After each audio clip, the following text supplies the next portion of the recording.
मुझ पर निशाना इसलिए साधा है कि ऐसे मामले में कोई एक बलि का बकरा सबको चाहिए होता है। तो बच्चों की नाराज़गी जायज़ है।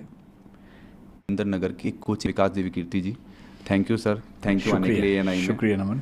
सर, पहला सवाल यही, ऐसा क्यों लग रहा है कि सबने आपको निशाना सा बना लिया है? और एक सवाल और पूछना है इसी के साथ, 3 दिन हो गए हैं सर, हज़ारों बच्चे हैं, प्रोटेस्ट कर रहे हैं, धरना दे रहे हैं, जस्टिस की मांग कर रहे हैं, लाठियां खा रहे हैं, डंडे खा रहे हैं, पूछ रहे हैं कि विकास जी चुप क्यों थे? एक तो कि मैं चुप क्यों था, और दूसरा कि पहला सवाल आपने क्या पूछा? कि ऐसा लग रहा है कि सबने आपके हाँ, ऊपर सब निशान दिया मुझ है। पर क्यों निशाना साध हाँ, लिया है। एकदम अर्जुन की आँख की तरह उन्होंने, मछली की आँख की तरह आप पे निशाना साध दिया। मुझ पर निशाना इसलिए साधा है कि ऐसे मामले में कोई एक बलि का बकरा सबको चाहिए होता है। उससे चीज़ें थोड़ी आसान हो जाती हैं। प्रशासन के लिए आसान हो जाता है कि हम बच गए, एक का नाम लगा दो। समाज को भी एक सीधी सीधी बात समझ में आती है कि अच्छा अच्छा एक आदमी मिल गया, यही जिम्मेदार था, तो वो तसल्ली मिल जाती है कि चलो हमें दोषी मिल गया। और जो कॉम्पिटिटर्स हैं उनको ये लगता है कि अच्छा मौका है, इसी में स्कोर सेटल कर लिया जाए, हिसाब बराबर कर लिया जाए।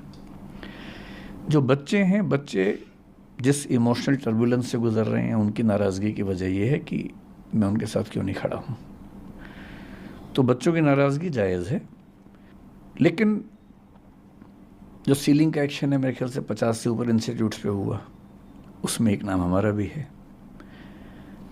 पर शायद उनको मुझसे ज़्यादा उम्मीद थी, इसलिए उनको ख़राब लगा, हर्ट हुए।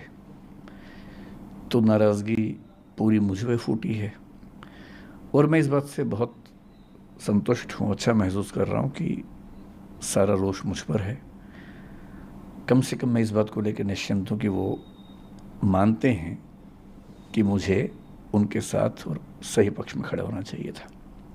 तो इसके लिए मैं कृतज्ञ हूँ कि उन्होंने इतना गुस्सा मुझ पर किया।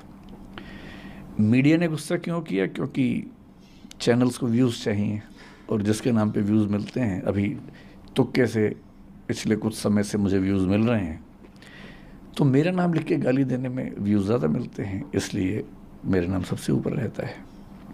तो सबकी अपनी अपनी वजह है। जैसे तर्क से लोगों ने इतना स्नेह दिया, उसी तर्क से लोगों ने इतनी नाराज़गी मुझ पर उड़ेली। लोग एकदम ठीक हैं, गुस्सा एकदम जायज़ है, पर मेरी अपनी वजह है कि मैं इतना लेट क्यों हुआ।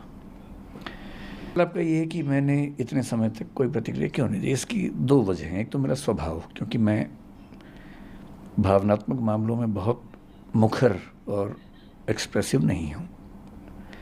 3 बच्चों की डेथ हुई, दर्दनाक मृत्यु हुई। उस दिन से मेरे घर में हम लोग, आपको बड़ा कि 3 दिन से हम घर में जब बात करते हैं या सोने जाता हूँ, नींद के नज़दीक पहुँचता हूँ, भरा होगा तो उन बच्चों पर क्या गुजरी होगी। क्योंकि 1-2 बार ऐसा हुआ कि नदी में तैरते हुए पानी नाक में भर गया, 1-2 सेकंड्स के लिए डूबते डूबते मरे, मतलब बचे। कितना पेनफुल होता है वो 2-3-5 सेकंड, जो हम तो खैर 2-3-5 सेकंड में फ्री हो गए, निकल गए उससे। पर उन बच्चों ने तो कम से कम 1-1.5-2 मिनट, मुझे नहीं पता कितना समय इस चीज़ का होता है, लेकिन लगभग इतना होता ही होगा, झेला ही होगा।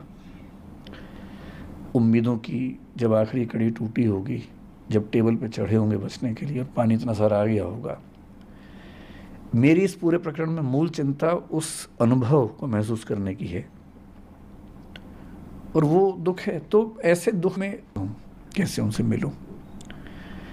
दूसरा, जो विद्यार्थी इस समय आंदोलन में हैं, उनकी सारी बातें जायज़ हैं, लेकिन वो जिस उम्र में हैं, जिस गुस्से में हैं, थोड़ा सा ये भय भी होता है कि अगर हम जाके बात भी करें तो उस समय वो पूरी बात सुनेंगे या नहीं सुनेंगे।